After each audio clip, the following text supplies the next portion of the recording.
Good morning, everyone. Welcome to chapel.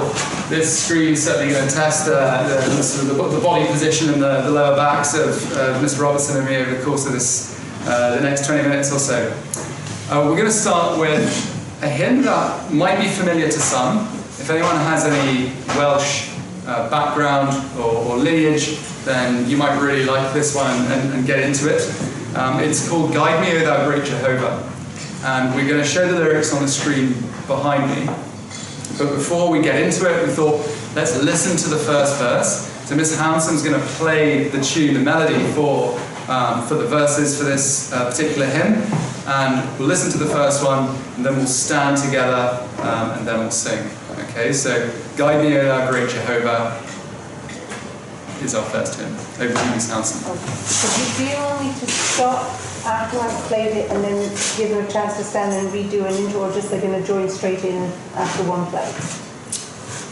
I think join straight in. So just at the end of this, we can stand up. I'll maybe give a little hand signal, and then we can stand and we can get into it. Okay. Thank you.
Thank you. Please be seated.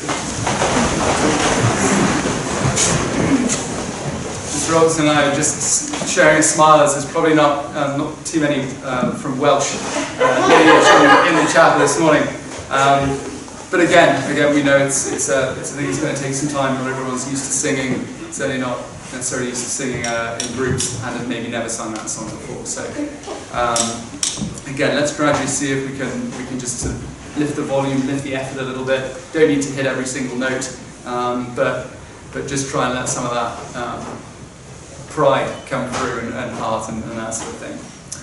I'm going to start off with a story that happened, I think it was probably about 4 or 5 years ago, and I remember it was the first couple of weeks of me taking over a boarding house, and you know, there's lots of different areas to sort of keep your eyes on, and hopefully that things are going well.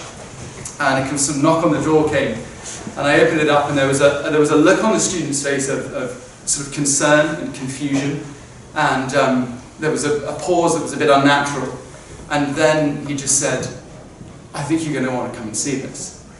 And I thought, okay, not getting any details here, but the speed at which he sort of ran off and headed upstairs, I thought, yeah, okay, this might be serious. So I legged it after, and immediately as I moved out, I could hear a sound And I couldn't place it. I'd never heard the sound before. And I thought, well, that's quite strange. I wonder what that could be. And worked my way up the stairs, and the sound got louder and louder. Went round the corner, louder and louder. And then I looked down this hallway, and there were 4 students there. And they all sort of did this pause and this take and look at me at the same time to suggest, right, Mr. Monroe's here. One of them had his top off. They were 3 of them were sort of half dressed for school, because this was in the morning, and they were holding these buckets. And in front of them was a jet of water cascading down so forcefully from the roof that it was rebounding off the floor and hitting the side of the hallway at about head height. And I just thought, oh my God, what has happened here? Like, how is this happening in the morning, first thing? And they were sort of looking at me, and I could see one of them had one of those huge sort of recycling bins that are about this size, and others had gone and retrieved sort of smaller garbage bins and things like that. And I could see that they essentially were just literally about to implement their plan and get their system in place. And they said, well, what should we do? And I looked at them and I said, you're doing it, keep going, get the bins in there, like, let's get on this. And so, sure enough, big bin went in, and there was this operation unfolded for about 10 or 15 minutes while we managed to find the tap downstairs to get all this water coming out, to stop all the water shooting down from the roof. And it was quite, it was quite a sort of a prideful moment for me, actually seeing how quickly they put Operation, salvage the floor of the boarding house so that things didn't sort of saturate and people didn't start falling through. And this was before half of them had even had breakfast. And so it was great to see them taking that responsibility on so quickly, assuming those different roles, and working together so well as a team. And just always that sort of look on their face has always stayed with me. It wasn't until a few months later that I actually found out what had happened. And there was a shoe had been, I can only assume, being passed from one room to another, and had clipped the head of the sprinkler system off in the hallway. So that's what the jet was responsible for, the jet of water. But speaking of taking responsibility for things and assuming roles and then working as a team, I think all of those pieces combine, and hopefully there'll be less sprinkler situations involved this year, but all of those things apply really well to our Prefect Council and our student and our school prefect group. It's a multifunctional role, so there's many different areas. It's quite a complex and quite a challenging role. And they've looked to try to simplify it to a certain degree, try and take on certain roles in specific areas, but they're a combination of ambassadors who promote the school, represent the school and its values. They're role models to show the way, sort of cultural architects, as it were, within the school. Communicators of the student voice. Okay, so that's really important for you to understand, and hopefully for you, the students, to value as well. Please go and talk to the prefects. If you have an issue with anything at the school, or you've got an idea, or you've got something on your wish list to be improved, please go and speak to the prefects. Hopefully by the end of today, there'll be 1 or 2 prefects that you feel you might connect with well, and approach them and have a conversation. Setters of high standards as well. Okay, so that's part of what they're going to do with modelling the way, evolving the culture here at the school. We'd really like them, and in our meetings it's been great hearing their ideas, their insights into the current culture, and looking forward to seeing how that might evolve over the year. And even developing systems. I mean, you're young, intelligent people. Some of the only thing that the adults really have over you is life experience. But otherwise capable of excellent ideas, developing strong ideas, and learning how to use the resources around you at the school and the support systems around you at the school. So really looking forward to the prefects and contributing in those areas this year. There's certain areas that they'll let you know that they're responsible for. Of course, they understand that they can contribute across a variety of them, but we try to sort of look at a few categories within the school. Design is something that you might hear this morning. And so one thing that was brought up was the opportunity to look at the different spaces around the school and how we could use those either in a slightly different way, or how we could shift the look or the feel of those spaces and what kind of impact that might have around the school. Okay, so design's one of them. There's community and culture is another area. So anyway, I'll let them, you'll hear those. So if there is an area that you're interested in, then you could maybe go and approach that prefect too. Closing thought before calling them up, and it's actually to do quite bizarrely with sort of window cleaning, but it's something that's stuck with me for a while. And I mean, I do love watching a professional window cleaner, loving all the kit, the equipment, and if you've got, it sounds ridiculous to say, but if you've got young children like I do who can almost make a window quite opaque and difficult to even see through with grubby fingers and things like that, watching a professional window cleaner in action is incredibly satisfying. And afterwards, light entering the house and all sorts of wonderful things. But this was a window cleaning comment made by a guy called Todd Blackadder, who many of you, in fact probably most of you, haven't heard of. But he captained the All Blacks rugby team on 14 different occasions. And has anyone heard of the All Blacks rugby team? Okay, quite a few of you have. They're regarded as, well, I say regarded, they are the most successful professional sporting team in history, just looking at their actual, their win percentages, if you're going to look at that particular measurement. But they've always been a team that's been lauded for having a strong culture. And in fact, this guy, Todd Blackadder, was brought in. He wasn't the best player in his position, but he was brought in because he was the captain they needed at that time in that moment.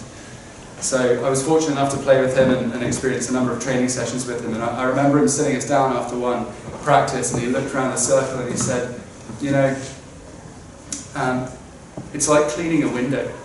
Our approach needs to be like cleaning a window. But how are we going to clean it? Anyone can clean a window, but not many people can get up into the corners, into all those little hard to reach places. And not many people, because people either find it hard to reach those places, or they don't notice that it needs cleaning. And I really remember that has stayed with me for ever since that moment, and I know that's one particular challenge for this prefect group. I'm really excited to see how they contribute this year. And without further ado, I'm going to step aside and allow the prefects for this academic year to come up and introduce themselves. Thank you.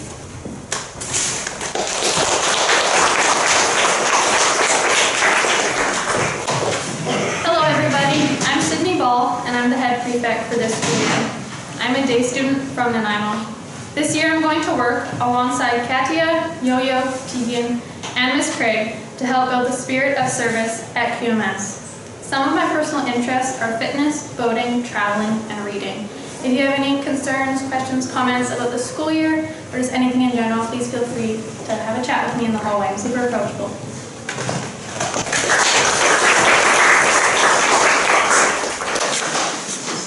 Hi everyone, my name is Catherine.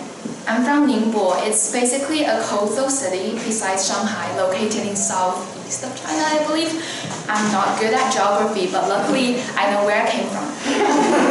I'm a prefect of community, culture, and intercultural. I've always wanted to bring people together.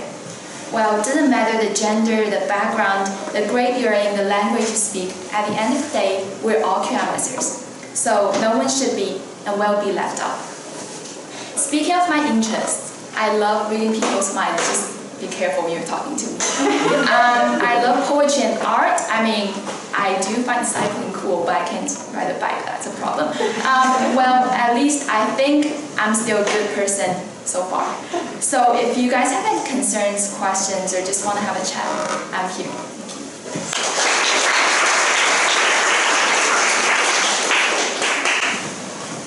Hi everyone, I'm Cecilia Xia, and I come from Nanjing, China, which used to be the capital city of China, but not anymore. My role in prefects is design and community and culture. I hope the school can be divided into different sections, so people who are sporty can have a place to entertain, and students who love to read or chat or study can also have a quiet spot. I love to watch movies and play werewolves. What a shame, Catherine. You can't even ride a bike? But if you guys want to teach her how to ride a bike, teach me first.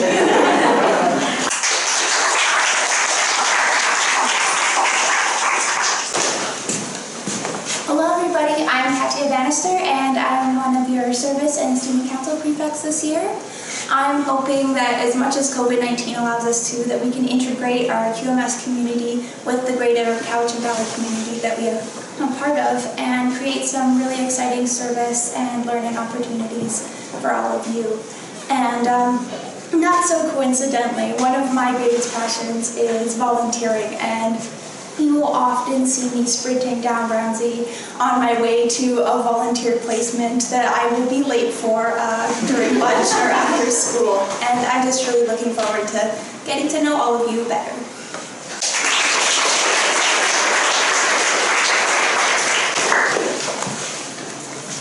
Hello, I'm Evan Ludvigson. I'm the Deputy Head Prefect for this year. I'm a day student from Croton, BC. My greatest goal for this year is to give students like all of you guys more leadership opportunities in our school. This year, I'm going to be working on defining and refining our school's culture and community, as well as working with the student council. Some of my favorite personal interests are soccer, fishing, sailing, anything with the ocean. So feel free to come and talk to me about anything like that.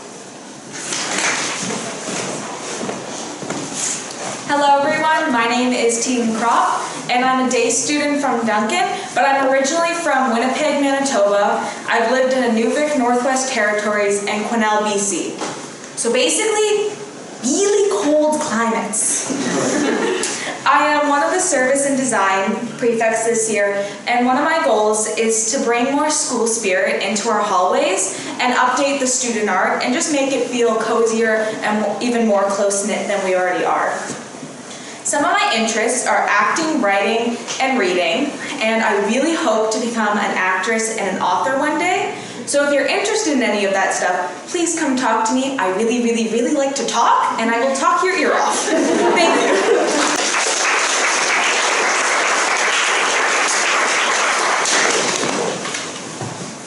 Hi everyone, my name is Joey Liu, and I'm coming from Beijing, from China. And I'm one of your student council and service prefect this year. I will try my best to help everyone contribute to our community and hopefully complete your 20 service hours. And I'm interested in making crafts, so if you are an artsy person, we can work really well together. Thank you.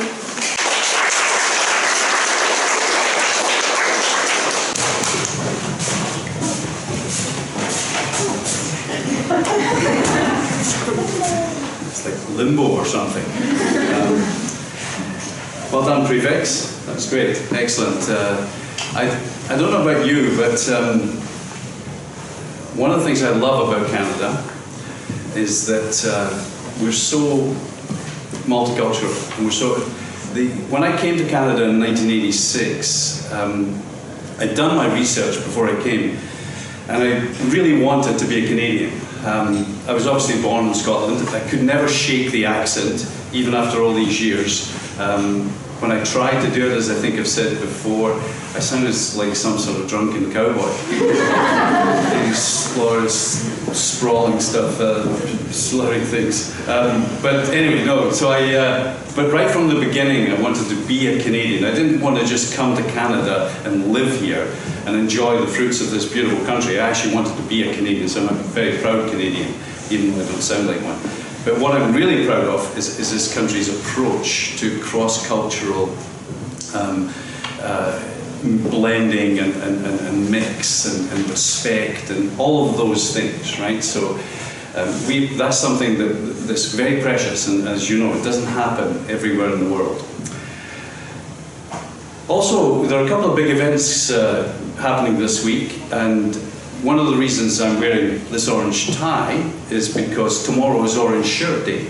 And Orange Shirt Day is a very symbolic and in many ways overdue thing. I think all countries have got periods in their histories that they perhaps regret, and we as a country have that too, and so we should. Some of the mistakes that were made, some of the poor decisions that were made were just absolutely appalling, quite frankly. And the whole truth and reconciliation movement that's come out of it hopefully will take us into a better and brighter future where we respect each other and we treat each other properly. and we treat each other as persons. Like I've always been so amazed at how many people treat others as stereotypes as opposed to persons. And I talk about, if you think of a human being as a person, then a person has a personality, a person has feelings, a person has a family, has a past, has all these features that we take for granted in ourselves. That person standing in front of me, or that person there, has those as well. And if we start looking at other human beings as persons, as opposed to stereotypes, that, oh, he's Scottish, therefore, that person's from there, therefore. That's where we go wrong. So we've got to get past the stereotypes and treat people as individual human beings, as persons. Truth and Reconciliation and Orange Shirt Day is all about courage and hope. And of course, the other event that's happening this week, is Terry Fox, right? And again, funnily enough, if I go back to 1986, I had just run a marathon, and I actually ran it quite hard. Back in the day I could run like that. And so I knew what it felt like to inflict that kind of pain on your body for 42 kilometers or 26 miles. And then I came to Canada, and I was aware of this Canadian hero who had done this every day for 144 days. So I had just done one marathon, and I couldn't walk for a week. He did that every day for 144 days on one leg. Still get shivers when I think about that. It's an utterly brilliant and admirable expression of the human spirit. What he was trying to do was raise $1 for every Canadian for cancer research. So he wanted to raise $24 million because at that time the population of the country was 24 million. His Terry Fox Foundation now stands at over 500 million, and his legacy is incredible. So when Terry Fox comes around, however you do it, just think of the significance of it. And what I would suggest to you is actually run or walk for someone. Think of someone in your family who sadly you've either lost to cancer or who has been affected or is actually fighting the battle at the moment, or someone you know. And that makes it just all that more significant. So his marathon was actually called the Marathon of Hope, and he embodied courage. So that's why I linked those two events today. And I'm going to read one quote about Terry Fox. There's so many, but I'm going to read one because this one is my absolute favourite. It was written by Peter Mansbridge, former CBC legendary sort of news anchor. He said, once or twice in a lifetime, someone special comes along who touches our hearts, deepens our faith in humanity, and changes forever the way we look at the world. Someone who exhibits courage, selflessness, and tenacity. Someone who fights for a dream and works to make it come true. Terry Fox was that kind of person. He touched a common chord that spoke to us of goodness and possibilities, of defiance in the face of an enemy, of human decency, and most of all, of generosity. So, do you, Terry Fox, with the right approach, as I'm sure you will, and Orange Shirt Day with the right approach, as I'm sure you will. Now, as I finish, I have to say, our first attempt at that hymn was pretty pathetic. Am I allowed to say that? It was pretty. Maybe I could put it in a lower key next time. I was going to say, so rather than do another hymn badly, why don't we do a little bit of the first hymn well? There's my challenge. I can go all the way back in another school to finally taking a group of kids to Wales, 125 in total, girls and boys, and having them in a stadium where they listened to this being sung by 60,000 people. Then they got it, what we were trying to get. So should we do just the first verse in a lower key. Well, I don't know if I can just transpose it right this second. But Oh, okay. Well, it's fine, we'll try the first verse again then. Shall we, Miss Townsend?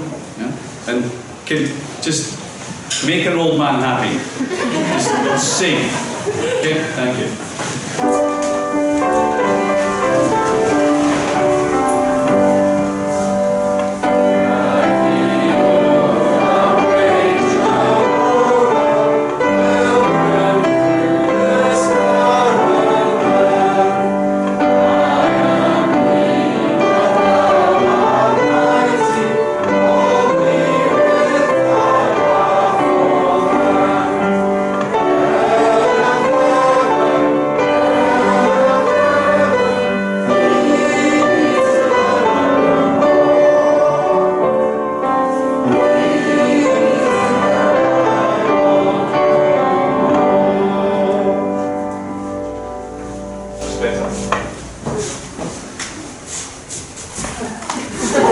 Better. Thank you, everybody.